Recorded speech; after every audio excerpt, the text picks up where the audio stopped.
வந்தவர் நெஞ்சில் சாய்ந்து விட்டேன் தோழி, மறவேனென்றார் உடனே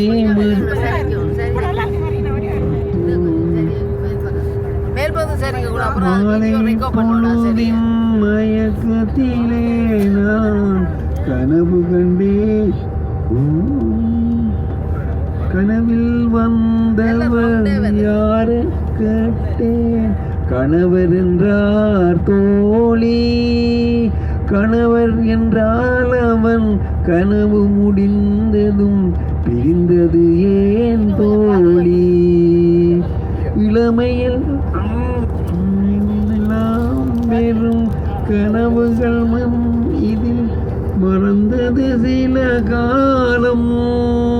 தெளிவும் அறியாது முடிவும் தெரியாது மயங்குது எதிர்காலம், மயங்குது எதிர்காலம்.